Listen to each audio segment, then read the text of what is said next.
प्रेम से बोलिए जय माता दी। प्यारे भक्तों, आज आप सभी रसपान करेंगे माँ ब्रह्मचारिणी की व्रत कथा। माँ दुर्गा के नौ शक्ति का दूसरा स्वरूप ब्रह्मचारिणी का है। यह ब्रह्म का अर्थ तपस्या से है। माँ दुर्गा का यह स्वरूप भक्तों और सिद्धों को अनंत फल देने वाला है। इनकी उपासना से तप, त्याग, वैराग्य, सदाचार और संयम की वृद्धि होती है। ब्रह्मचारिणी का अर्थ तप की चारिणी यानी तप का आचरण करने वाली। देवी का यह रूप पूर्ण ज्योतिर्मयी और अत्यंत भव्य है। इस देवी की दाएं हाथ में जप की माला है और बाएं हाथ में यह कमंडल धारण किए हैं। पूर्व जन्म में इस देवी ने हिमालय के घर पुत्री रूप में जन्म लिया था और नारद जी के उपदेश से भगवान शंकर को पति रूप में प्राप्त करने के लिए घोर तपस्या की थी। इस कठिन तपस्या के कारण इन्हें तपश्चारिणी अर्थात ब्रह्मचारिणी नाम से अभिहित किया गया है। 1000 वर्ष तक इन्होंने केवल फल फूल खाकर बिताए और 100 वर्षों तक केवल जमीन पर रहकर शाक पर निर्वाह किया। कुछ दिनों तक कठिन उपवास रखे और खुले आकाश के नीचे वर्षा और धूप के घोर कष्ट सहे। 3000 वर्षों तक टूटे हुए बेल में पत्रे खाए और भगवान शंकर की आराधना करती रही। इसके बाद तो उन्होंने सूखे बेल पत्र खाना भी छोड़ दिए। कई हजार वर्षों तक निर्जल और निराहार रहकर तपस्या करती रही। पत्तों को खाना छोड़ देने के कारण ही इनका नाम अर्पणा नाम पड़ गया। कठिन तपस्या के कारण देवी का शरीर एकदम क्षीण हो गया। देवता, ऋषि, सिद्धगण, मुनि सभी ने ब्रह्मचारिणी की तपस्या को अभीत पूर्व पुण्य कृत्य बताया, सराहना की और कहा, हे देवी, आज तक किसी ने इस तरह की कठोर तपस्या नहीं की। यह तुम ही से ही संभव थी। तुम्हारी मनोकामना परिपूर्ण होगी और भगवान चंद्रमौली शिवजी तुम्हें पति रूप में प्राप्त होंगे।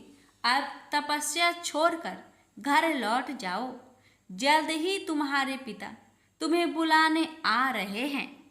इस देवी की कथा का सार यह है कि जीवन की कठिन संघर्षों में भी मन विचलित नहीं होना चाहिए। माँ ब्रह्मचारिणी देवी की कृपा से सर्व सिद्धि प्राप्त होती है। दुर्गा पूजा के दूसरे दिन देवी की इसी स्वरूप की उपासना की जाती है। प्रेम से बोलिए माँ ब्रह्मचारिणी देवी की जय। माँ ब्रह्मचारिणी की पूजा विधि। शारदीय नवरात्रि के दूसरे दिन माँ ब्रह्मचारिणी की पूजा करने के लिए सबसे पहले ब्रह्म मुहूर्त पर उठकर स्नान कर ले। पूजा के लिए सबसे पहले आसन बिछाए। इसके बाद आसन पर बैठकर माँ की पूजा करें। माता को फूल, अक्षत, रौली, चंदन आदि चढ़ाए। ब्रह्मचारिणी माँ को भोग स्वरूप पंचामृत चढ़ाए और मिठाई का भोग लगाए। साथ ही माता को पान, सुपारी, लौंग अर्पित करें। इसके उपरांत देवी ब्रह्मचारिणी माँ के मंत्रों का जाप करें और फिर माँ की आरती करें। अब सुनिए महाभागवत देवी पुराण की कथा। इस अध्याय में महामुनि जैमिनी द्वारा श्री वेद व्यास जी से शिव नारद संवाद के रूप में वर्णित देवी के महात्म्य वाले महाभागवत को सुनाने की प्रार्थना करते हैं। सूत जी बोले, बहुत से पौराणिक आख्यानों का श्रवण कर लेने के बाद मुनि श्रेष्ठ जैमिनी ने भूमि पर दंडवत की भांति गिरकर व्यास जी को प्रणाम करके उनसे आदर पूर्वक पूछा। जैमिनी बोले, समस्त वेद वेताओं में श्रेष्ठ मुनिवर, आपको नमस्कार है। महामते, इस लोक में आपसे बढ़कर वक्ता और कोई नहीं है। मुने, आपके मुखा रविंद्र से पुण्यमयी कथा सुनकर मैं कृतार्थ हो गया हूँ, कृतार्थ हो गया हूँ, कृतार्थ हो गया हूँ। इसमें कोई संदेह नहीं है। अब एक दूसरी बात जो मेरे मन में चिरकाल से स्थित है, उसके विषय में सुनना चाहता हूँ। जगत के आदि में उत्पन्न भक्तों के दुर्गम कष्टों को दूर करने वाली तीनों लोकों की माता, नित्य स्वरूपा, सच्चिदानंद स्वरूपिणी जो भगवती दुर्गा है, ब्रह्मा आदि देवताओं के लिए भी दुर्लभ, जिनके दोनों चरणा बिंदु को अपने हृदय कमल पर धारण करते हुए विश्वेश्वर शिव स्वरूप में स्थित है, उनके अनुपम महात्म्य का आपने जो संक्षेप में वर्णन किया है, उससे मेरी तृप्ति नहीं हुई है। अतः महाभाग, अब आप उसका विस्तार से वर्णन करने की कृपा कीजिए। मुनिश्रेष्ठ, आपको नमस्कार है। यह मनुष्य शरीर अत्यंत दुर्लभ है। अनेक सैकड़ों जन्मों के बाद इसे प्राप्त कर जिसने उस भगवती महात्म्य का श्रवण नहीं किया, उसका जीवन व्यर्थ है। उनका वह वचन सुनकर सत्यवती पुत्र व्यास जी ने मुनिवर जैमिनी की प्रशंसा करके उनसे कहा। व्यास जी बोले, महामती जैमिनी, आप परम भक्ति तथा ज्ञान से युक्त हैं। वत्स, आपने इस समय बड़ी ही कल्याणप्रद बात पूछी है। इसके लिए आप साधुवाद के पात्र हैं, जिनका श्रवण करके भक्ति और धर्म से शून्य महान पापी मनुष्य का भी इस लोक में पूर्ण जन्म नहीं होता, और जिसे सुनकर पापी मनुष्य ब्रह्म हत्या आदि पातकों से छूट जाता है। उस कथा को आप सुनना चाहते हैं, अतः आप परम भाग्यशाली हैं। मुने, ब्रह्म हत्या आदि समस्त पाप भी तभी तक मनुष्य को ग्रस्त किए रहते हैं जब तक भगवती का चरित्र उसके कान में पर नहीं जाता। यदि सैकड़ों पाप किया हुआ मनुष्य भी इस दुर्गा चरित्र का श्रवण करता है, तो उसे देखकर यमराज भी अपना दंड छोड़कर उसके चरणों पे गिर पड़ते हैं। मुने, उन भगवती के अतुल्य महात्म्य को बता सकने में भला कौन समर्थ है, जिस महात्म्य का आपने 5 मुखों से भगवान शंकर भी वर्णन नहीं कर सके। वाराणसी क्षेत्र में भगवान शिव स्वयं उन भगवती का ही ब्रह्म संज्ञक तारक महामंत्र जो गुरु कृपा से मुझे प्राप्त हुआ, उसे तत्परता पूर्वक आकर मुमुक्षुन जनों ने कान में कहते हुए उन्हें निर्वाण नामक महामोक्ष पद प्रदान करते हैं। महर्षि जैमिनी मोक्ष तथा निर्वाण पद प्रदान करने वाली वे भगवती सभी मंत्रों की एकमात्र बीज स्वरूपनी है। महामते, सभी वेद मोक्ष प्रदान करने वाली उन भगवती को वहां के समस्त मंत्रों की आदि शास्त्री देवता कहते हैं। सशक, मशक आदि तथा और भी जो अन्य प्राणी इस पृथ्वी पर है, उन्हें मोक्ष देने के लिए भगवान शिव वाराणसीपुरी में दुर्गा यह तारक मंत्र कान में स्वयं प्रदान करते हेतु मुनिश्रेष्ठ जैमिनी एकाग्रचित होकर आप उसे सुनिए। मैं शिव नारद संवाद रूप महान पापों का नाश करने वाली अतुल्य दुर्गा महात्म्य का विशेष विस्तार के साथ वर्णन करूंगा। एक समय की बात है, सभी देवतागण मंदर पर्वत पर एकत्र हुए थे। वहां पर गंधर्वों सहित सभी ऋषिगण भी आए हुए थे। अनेक प्रकार के वृक्षों से व्याप्त सुगंधित और विकसित पुष्प की गंध से दिशाओं को सुरभित करने वाले और सेमुरु शिखर के समान प्रतीत होने वाले उस रमणीक गिरिश्रेष्ठ मंद्राचल के पृथ पर बैठे हुए भगवान कृष्ण और भगवान शिव को देखकर महर्षि नारद मुनि ने हाथ जोड़कर विनम्रता पूर्वक भगवान शिव से पूछा। नारद जी बोले, भक्तों पर कृपा करने वाले तथा तीनों लोकों में वंदनीय देवेश, ज्ञानियों में श्रेष्ठ और विशुद्ध आत्मा वाले आप ही ब्रह्मा नाम से जाने जाते हैं। परमेश्वर केवल आप ही वास्तविक तत्व को जानते हैं। आप तीनों लोकों को पवित्र करने वाली गंगा जी को आदर पूर्वक अपने सिर पर धारण करते हैं और चंद्रमा को अत्यंत सुंदर देखकर आपने उन्हें अपने सिर का आभूषण बनाया है। सर्वज्ञ, इस समय मैं आपसे पूछ रहा हूं, उसे आप मुझे बताने की कृपा करें। महेश्वर, स्वयं आप भगवान विष्णु और जगत पिता ब्रह्मा, इन देवताओं की भक्ति पूर्वक उपासना करने से परम पद प्राप्त होता है, तो फिर तप के द्वारा आप लोगों का उपास्य देवता कौन है? आपके समान इस बात को वाणी से बताने में इस भूमंडल में और कोई भी समर्थ नहीं है। कृपा मूर्ति महेश्वर, इस प्रकार के प्रभाव वाले आप लोग के जो उपास देवता हैं, उनके विषय में भी मुझे अवश्य जान लेना चाहिए। अतः कृपा पूर्वक मुझको बताइए।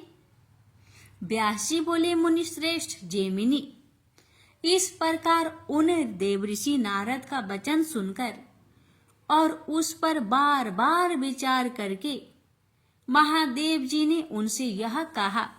श्री महादेव जी बोले, तात, आपने जो बात पूछी है वह तो परम गोपनीय है। वत्स, ऐसी बात भला आपको बताने योग्य क्यों नहीं है? मुनि श्रेष्ठ, मैं आपको बताऊंगा। व्यास जी बोले, देवाधिदेव शिव के ऐसा कहने पर देवऋषि नारद जी दोनों हाथ जोड़कर खड़े हो गए और सर्वव्यापी जगन्नाथ नारायण से कहने लगे, भक्तों पर कृपा करने वाले देवाधिदेव भगवान महेश्वर अपने उपास्य इष्ट देव के विषय में बताने की कृपणता कर रहे हैं। अतः शरणागतों पर कृपा करने वाले देवेश, आप उनसे कहने की कृपा करें। श्री नारायण जी बोले, तात, उस देवता से आपका क्या प्रयोजन? आप सबके देवता तो हम है ही। हमारे ही आराधना करके आप परम पद प्राप्त कर लेंगे। अतः हम सबके देवता से आपका क्या प्रयोजन? व्यास मुनि से बोले, इस प्रकार उन नारायण का भी वह वचन सुनकर मुनि श्रेष्ठ नारद हाथ जोड़कर स्तुति वचनों से शिव तथा विष्णु जी का स्तवन करने लगे। नारद जी बोले, विश्वेश्वर देव देव प्रसन्न होइए, नारायण वासुदेव प्रसन्न होइए। अपने शुभ शरीर के अंगों में सर्वरूपी आभूषण धारण करने वाले शिव प्रसन्न होइए। कौस्तुभ मणि से विभूषित शरीर वाले नारायण मुझ पर प्रसन्न होइए। शरण देने वाले गंगाधर मुझ पर प्रसन्न होइए। सुदर्शन चक्र को धारण करने वाले पूजनीय विष्णु मुझ पर प्रसन्न होइए। दिगंबर स्वरूप विश्वेश्वर मुझ पर प्रसन्न होइए। गदा धारण करने वाले विश्वेश्वर मुझ पर प्रसन्न होइए। त्रिपुर का वध करने वाले शिव को नमस्कार है। असुर कंस का वध करने वाले कृष्ण रूप विष्णु को नमस्कार है। अंधकासुर का विनाश करने वाले शिव को नमस्कार है और त्रिनावर्त का संहार करने वाले विष्णु को नमस्कार है। विष्णु को बार बार नमस्कार है। गरुड़ आसन पर विराजमान आप विष्णु को तथा नंदी पर आरूढ़ आप शिव को नमस्कार है। व्यास जी बोले, परम पूज्य, उन देवऋषि नारद को इस प्रकार स्तुति करते हुए देखकर महादेव जी की ओर दृष्टि करके भगवान विष्णु ने कहा। विष्णु जी बोले, देव, ये ब्रह्मपुत्र देवऋषि नारद परम भक्त, ज्ञानी एवं विनम्र स्वभाव वाले हैं। आप भक्त वत्सल है, इसलिए आपको इन पर अवश्य कृपा करनी चाहिए। व्यास जी बोले, भगवान शिव ने भी भगवान विष्णु द्वारा कही हुई बात को सुनकर कहा, आप शरणागतों पर कृपा करने वाले हैं और आपने मेरे लिए अत्यंत कल्याणकारी बात कही है। तत्पश्चात महान ज्ञानी और बुद्धिमान नारद ने कृपा सिंधु देवाधिदेव महादेव से पुनः पूछा। नारद जी ने बोले, इंद्र आदि समस्त लोकपालों ने आप शिव, विष्णु तथा जगत पिता ब्रह्मा की उपासना करके श्रेष्ठ पद प्राप्त किया है। देवेश, यदि मेरे ऊपर आपका अनुग्रह हो तो आप लोग जिस पूर्ण तथा अविनाशी देवता की आराधना करते हैं उसके विषय में मुझे बतलाइए। देव, जिसकी कृपा से आपने ऐसा महान ऐश्वर्य प्राप्त किया है, उस देवता के विषय में यदि आप मुझे बताते हैं तो मेरे ऊपर यह आपका अनुग्रह होगा। व्यास जी बोले, योगेश्वर मुनिवर नारद जी द्वारा इस प्रकार प्रार्थना करने पर निर्मल पति भगवान शंकर पहले तो सतत समाध्य हो गए, पुनः भगवती श्री दुर्गा के चरण कमल का अपने हृदय में ध्यान करते हुए और उन्हें ही एकमात्र पूर्ण ब्रह्मा जानकर उन्होंने आदर पूर्वक कहना प्रारंभ किया। इस प्रकार श्री महाभागवत पुराण के कथा का समापन होता है। इसकी आगे की कथा अगली वीडियो में जरूर सुनिएगा। अब सुनिए श्री दुर्गा सप्तशती पाठ अध्याय 2 और 3। भक्तों, श्री दुर्गा सप्तशती पाठ के दूसरे अध्याय में आप सुनेंगे देवताओं के तेज से देवी की प्रादुर्भाव और महिषासुर की सेना की वध की कथा। महर्षि मेधा बोले, प्राचीन काल में देवताओं और असुरों में पूरे 100 वर्ष तक घोर युद्ध हुआ था। उनमें असुरों का स्वामी महिषासुर था और देवराज इंद्र देवताओं के नायक थे। इस युद्ध में देवताओं की सेना परास्त हो गई थी और इस प्रकार संपूर्ण देवताओं को जीत महिषासुर इंद्र बन बैठा था। युद्ध के पश्चात हारे हुए देवता प्रजापति श्री ब्रह्मा को साथ लेकर उस स्थान पर पहुंचे जहां पर कि भगवान शंकर विराजमान थे। देवताओं ने अपनी हार का सारा वृत्तांत भगवान श्री विष्णु और शंकर जी से कह सुनाया। वह कहने लगे, प्रभु, महिषासुर सूर्य, इंद्र, अग्नि, वायु, चंद्रमा, यम, वरुण तथा अन्य देवताओं के सब अधिकार छीनकर सबका अधिष्ठात्र स्वयं बन गया है। उसने समस्त देवताओं को स्वर्ग से निकाल दिया। वह मनुष्यों की तरह पृथ्वी पर विचर रहे हैं। दैत्यों की सारी करतूत हमने आपको सुना दी है और आपकी शरण में इसलिए आए हैं कि आप उनके वध का कोई उपाय सोचे। देवताओं की बातें सुनकर भगवान श्री विष्णु और शंकर जी को दैत्यों पर बड़ा गुस्सा आया।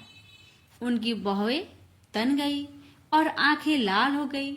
गुस्से में भरे हुए भगवान विष्णु के मुख से बड़ा भारी तेज निकला और उसी प्रकार का तेज भगवान शंकर, ब्रह्मा और इंद्र आदि दूसरे देवताओं के मुख से प्रकट हुआ। फिर वह सारा तेज एक में मिल गया और तेज का पुंज वह ऐसी दिखता था जैसे कि ज्वलमान पर्वत हो। देवताओं ने देखा कि उस पर्वत की ज्वाला चारों ओर फैली हुई थी और देवताओं के शरीर में प्रकट हुए उस तेज की किसी अन्य तेज से तुलना नहीं हो सकती थी।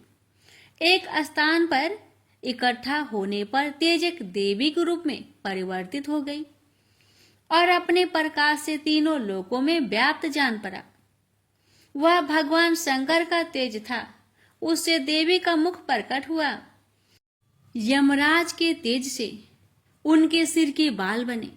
भगवान श्री विष्णु के तेज से उनकी भुजाएं बनी।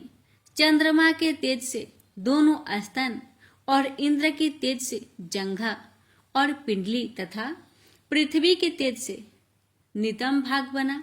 ब्रह्मा जी के तेज से दोनों चरण और सूर्य के तेज से उनकी उंगलियां पैदा हुई और कुबेर के तेज से नासिका बनी। प्रजापति के तेज से उनकी दांत और अग्नि के तेज से उनके नेत्र बने। संध्या के तेज से उनकी भौहें और वायु की तेज से उनकी कान प्रकट हुए। इस प्रकार उस देवी का प्रादुर्भाव हुआ था। महिषासुर से पराजित देवता उस देवी को देखकर अत्यंत प्रसन्न हुए। भगवान शंकर ने अपने त्रिशूल से एक त्रिशूल निकालकर उस देवी को दिया और भगवान विष्णु ने भी अपने चक्र में से चक्र निकालकर उस देवी को दिया। वरुण ने देवी को शंख भेंट किया। अग्नि ने उन्हें शक्ति दी। वायु ने उन्हें धनुष बांध दिए। सहस्त्र नेत्र वाले श्री देवराज इंद्र अपने वज्र से उसे उत्पन्न करके वज्र को देवी को दिया और ऐरावत हाथी का घंटा उतारकर देवी को भेंट किया। यमराज ने उन्हें काल दंड में से एक दंड दिया। वरुण ने पास दिए।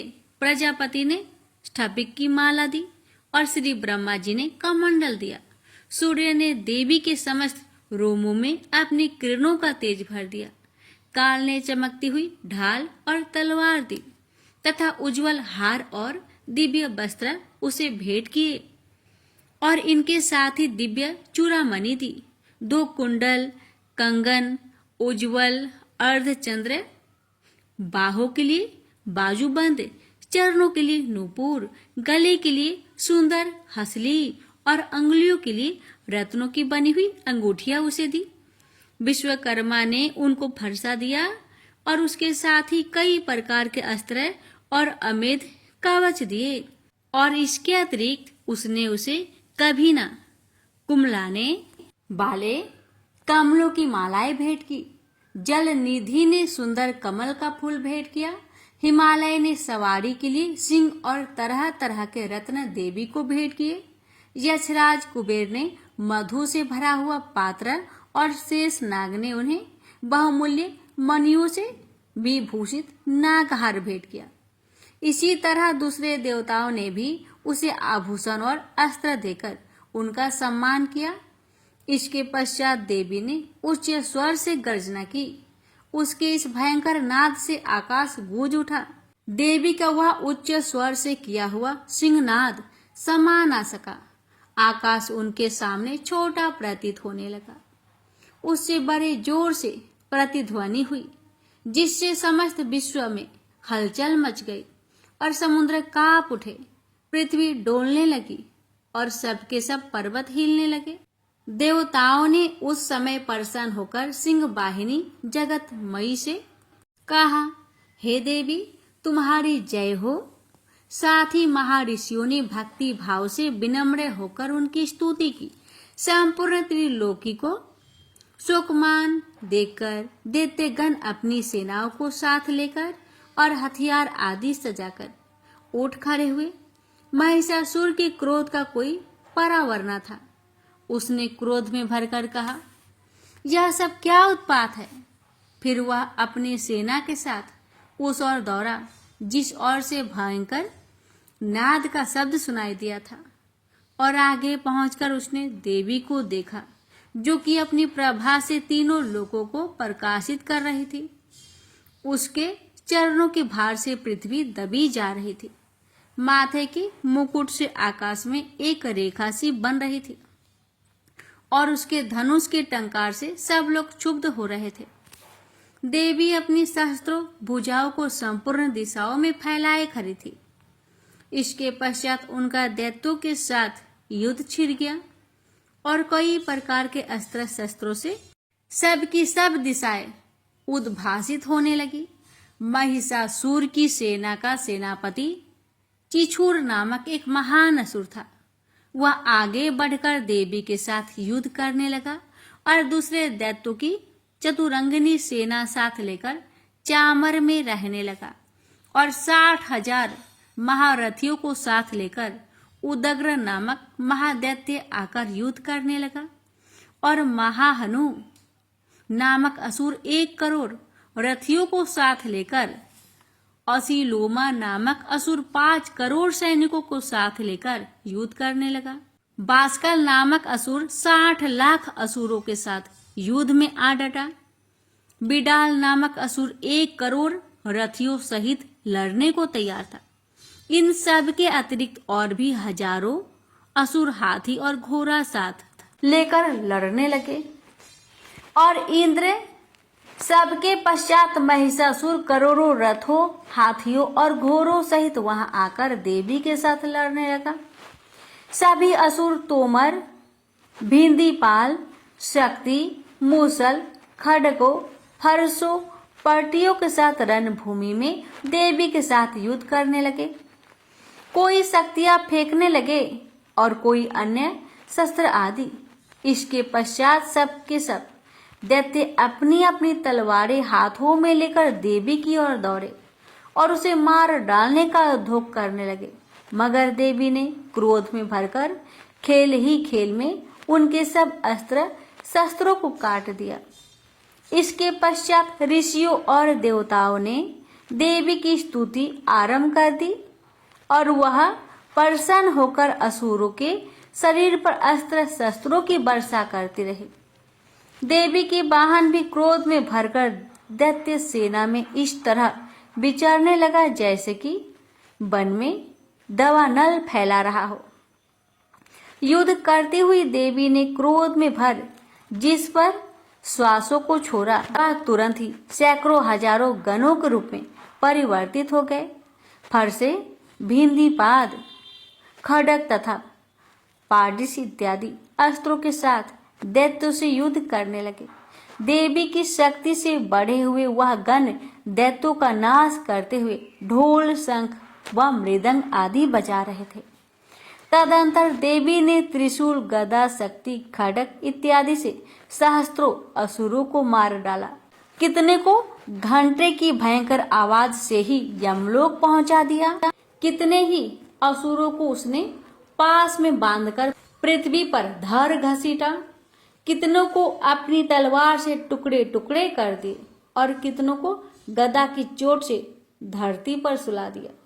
कई दैत्य मूसल की मार से घायल होकर रक्त बामन करने लगे और कई शूल से छाती फट जाने के कारण पृथ्वी पर लेट गए और कितनों की बाण वर्षा से कमर टूट गई। देवताओं को पीड़ा देने वाले दैत्य कट कट कर मरने लगे। कितने की बाहें अलग हो गई, कितनों की ग्रीवाएं कट गई, कितनों के सिर कटकर धूप भूमि पर लुढ़क गए, कितनों के शरीर बीच में से कट गए और कितनों की जंघाएं कट गई और वह पृथ्वी पर गिर पड़े। कितने ही सिरों व टांगों के कटने पर भी भूमि पर से उठ खड़े हुए और अस्त्र हाथ में लेकर देवी से लड़ने लगे और कई दैत्यगण भूमि में बाजों की ध्वनि के साथ नाच रहे थे। कोई असुर जिनके सिर कट चुके थे बिना सिर के धड़ से ही हाथ में अस्त्र लिए हुए लड़ रहे थे। दैत्य रह रहकर ठहरो ठहरो कहते हुए देवी को युद्ध के लिए ललकार रहे थे। जहां पर यह घोर संग्राम हुआ था वहां की भूमि रथ, हाथी, घोड़े और असुरों की लाशों से भर गई थी और असुर सेना के बीच में रक्तपात होने के कारण रुधिर की नदियां बह रही थी और इस तरह देवी ने असुरों की विशाल सेना को क्षण भर में इस तरह से नष्ट कर डाला जैसे तृण काष्ठ के बड़े समूहों को अग्नि नष्ट कर डालती है। और देवी का सिंह भी गर्दन के बालों को हिलाता हुआ और बड़ा शब्द करता हुआ असुरों के शरीर से मानो उनके प्राणों को ढूंढ रहा था। वहां देवी के गणों ने जब दैत्य के साथ युद्ध किया तो देवताओं ने प्रसन्न होकर आकाश से उन पर पुष्प वर्षा की। प्यारे भक्तों, अब हम दुर्गा सप्तशती के तीसरे अध्याय की शुरुआत करेंगे। तीसरे अध्याय में आप रसपान करेंगे सेनापतियों सहित महिषासुर का वध की कथा। महर्षि मेधा ने कहा, महिषासुर की सेना नष्ट होती देखकर उस सेना का सेनापति चिछूर क्रोध में भर देवी के साथ युद्ध करने के लिए आगे बढ़ा। वह देवी पर इस प्रकार बाणों की वर्षा करने लगा मानो सुमेरु पर्वत पानी की धार बरसा रहा हो। इस प्रकार देवी ने अपने बाणों से उसके बाणों को काट डाला तथा उसके घोड़ों व सारथी को मार दिया। साथ ही उसके धनुष और उसकी अत्यंत ऊंची ध्वजा को भी काट कर नीचे गिरा दिया। उसका धनुष कट जाने के पश्चात उसके शरीर के अंगों को भी अपने बाणों से बीध दिया। धनुष घोड़ों और सारथी के नष्ट होने पर वह असुर ढाल और तलवार लेकर देवी की तरफ आया। उसने अपनी तीक्ष्ण धार वाली तलवार से देवी के सिंह के मस्तक पर प्रहार किया और बड़े वेग से देवी की बाई भुजा पर वार किया, किंतु देवी की बाई भुजा को छूते ही उस दैत्य की तलवार टूटकर 2 टुकड़े हो गए। इससे दैत्य ने क्रोध में भरकर शूल हाथ में लिया और भद्रकाली देवी की ओर फेंका। देवी की ओर आता हुआ वह शूल आकाश से गिरते हुए सूर्य के समान प्रज्वलित हो उठा। शूल को अपनी ओर आते हुए देखकर देवी ने भी शूल छोड़ा और महाअसुर के शूल के 2 टुकड़े कर दिए और साथ ही महाअसुर के प्राण भी हर लिए। चिछूर के मरने और देवताओं को दुख देने वाला चामर नामक दैत्य हाथी पर सवार होकर देवी से लड़ने के लिए आया और उसने आने के साथ ही शक्ति से प्रहार किया, किंतु देवी ने अपनी हुंकार से ही उसे तोड़कर पृथ्वी पर डाल दिया। शक्ति को टूटा हुआ देखकर दैत्य ने क्रोध से लाल होकर शूल को चलाया, किंतु देवी ने उसको भी काट दिया। इतने में देवी का सिंह उछलकर हाथी के मस्तक पर सवार हो गया और दैत्य के साथ बहुत ही तीव्र युद्ध करने लगा और फिर वह दोनों लड़ते हुए हाथी पर से पृथ्वी पर आ गिरे और दोनों बड़े क्रोध से लड़ने लगे। फिर सिंह बड़े जोर से आकाश की ओर उछला और जब पृथ्वी की ओर आया तो अपने पंजे से चामर का सिर धड़ से अलग कर दिया। क्रोध में भरी हुई देवी ने शीला और वृक्ष आदि की चोटों से उदग्र को भी मार दिया। कराल को दांतों, मुख को और थप्पड़ों से चूर्ण कर डाला। क्रोध हुई देवी ने गदा के प्रहार से उद्धत दैत्य को मार गिरा दिया। भिंदीपाल से बास्कल को बाणों से ताम्र तथा अंधक को मौत के घाट उतार दिया। तीनों नेत्रों वाली परमेश्वरी ने त्रिशूल से उग्रासय, उग्रवीर्य और महामनु नामक राक्षसों को मार गिराया। उसने अपनी तलवार से बिडाल नामक दैत्य का सिर काट डाला तथा अपने बाणों से दुर्धर दुर्मुख दोनों राक्षसों को यमलोक पहुंचा दिया। इस प्रकार जब महिषासुर ने देखा कि देवी ने मेरी सेना को नष्ट कर दिया तो वह भैंसे का रूप धारण कर देवी के गणों को दुख देने लगा। उन गणों में कितनों को उसने मुख के प्रहार से, कितनों को खुरों से, कितनों को पूंछ से, कितनों को सिंहों से, बहुतों को दौड़ने के वेग से, अनेकों को सिंहनाद से, कितनों को चक्कर देकर और कितनों को निश्वास वायु के झोंके से पृथ्वी पर गिरा दिया। इस प्रकार वह दैत्य गणों की सेना को गिरा देवी के सिंह को मारने के लिए दौड़ा। इस पर देवी को बड़ा गुस्सा आया। उधर दैत्य भी क्रोध में भरकर धरती को खुरों से खोदने लगा तथा सिंगों से पर्वतों को उखाड़ उखाड़ कर धरती पर फेंकने लगा और मुख से शब्द करने लगा। महिषासुर के वेग से चक्कर देने के कारण पृथ्वी क्षुब्ध होकर फटने लगी। उसकी पूंछ से टकारा कर समुद्र चारों ओर फैल गया। हिलते हुए सिंहों के आघात से मेघ खंड खंड हो गए और श्वास से आकाश में उड़ते हुए पर्वत गिरने लगे। इस तरह क्रोध में भरे हुए राक्षस को देख चंडिका को भी क्रोध आ गया और वह उसके मारने के लिए क्रोध में भर गई। देवी ने पास फेंककर दैत्यों को बांध लिया। उसमें बध जाने पर दैत्य का रूप त्याग दिया और सिंह का रूप बना लिया। और जो ही देवी उसका सिर काटने के लिए तैयार हुई, उसने पुरुष का रूप बना लिया। जो ही हाथ में तलवार लिए था, देवी ने तुरंत ही अपने बाणों के साथ उस पुरुष को उसकी तलवार ढाल सहित बीध डाला। इसके पश्चात वह हाथी के रूप में दिखाई देने लगा और अपनी लंबी सूंड से देवी के सींग को खींचने लगा और गरजने लगा। देवी ने तलवार से उसकी सूंड काट डाली। तब राक्षस ने एक बार फिर भैंसे का रूप धारण कर लिया और पहले की तरह चर अचर जीवों सहित समस्त त्रिलोकी को व्याकुल करने लगा। इसके पश्चात क्रोध में भरी हुई देवी बारंबार उत्तम मधु का पान करने लगी और लाल लाल नेत्र करके हंसने लगी। उधर बल वीर्य तथा मद से क्रोध हुआ दैत्य भी गरजने लगा। अपने सिंगों से देवी पर पर्वतों को फेंकने लगा। देवी अपने बाणों से उसके फेंके हुए पर्वतों को चूर्ण करती हुई बोली, ओ मूर्ख, जब तक मैं मधुपान कर रही हूं तब तक तू गरज ले और इसके पश्चात मेरे हाथों से तेरी मृत्यु हो जाने पर देवता गरजेंगे। महर्षि मेधा ने कहा। यूं कहकर देवी उछलकर उस दैत्य पर जा चढ़ी और उसको अपने पैर से दबाकर सूल से उसके गले पर आघात किया। देवी के पैर से दबने पर भी दैत्य ने अपने दूसरे रूप से अपने मुख से बाहर होने लगा। अभी वह आधा ही बाहर निकला हुआ था कि देवी ने अपने प्रभाव से उसे रोक दिया। जब वह आधा निकला हुआ ही दैत्य युद्ध करने लगा तो देवी ने अपनी तलवार से उसका सिर काट दिया।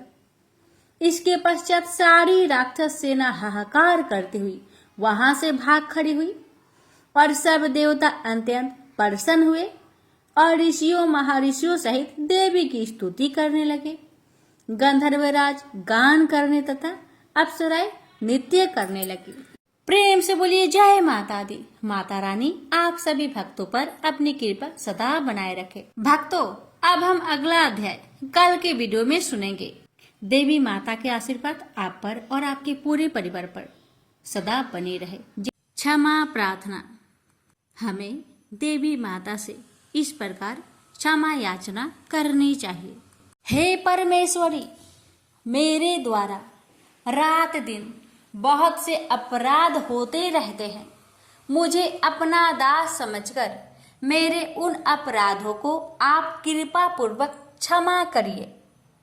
परमेश्वरी, मैं आह्वान करना नहीं जानती, विसर्जन करना नहीं जानती तथा पूजा करने का ढंग भी नहीं जानती। हे माँ, मुझे क्षमा करिए।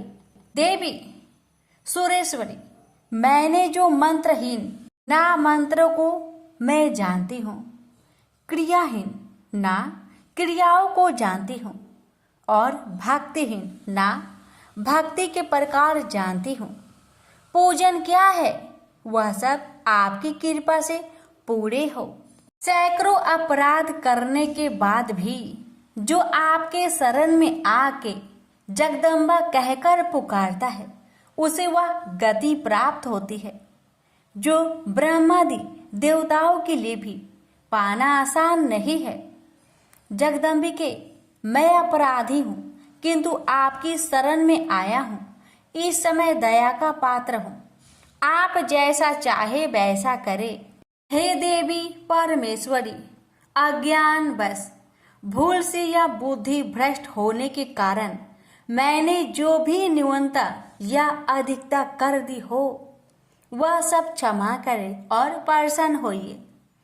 सच्चिदानंद स्वरूपा परमेश्वरी, जगत माता कामेश्वरी, आप प्रेम पूर्वक मेरी यह पूजा स्वीकार करें और मुझ पर प्रसन्न रहे। देवी सुरेश्वरी, आप गोपनीय से भी गोपनीय वस्तु की रक्षा करने वाली हैं।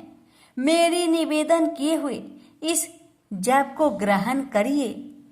आपकी कृपा से मुझे सिद्धि प्राप्त हो। इस प्रकार क्षमा प्रार्थना मंत्र के पाठ से दुर्गा माता आपके जाने अनजाने में हुए सारे अपराधों को क्षमा करेंगी और उनकी कृपा सदैव आपके ऊपर बनी रहेगी। तो प्रेम से बोलिए जगदम्बा माता की जय।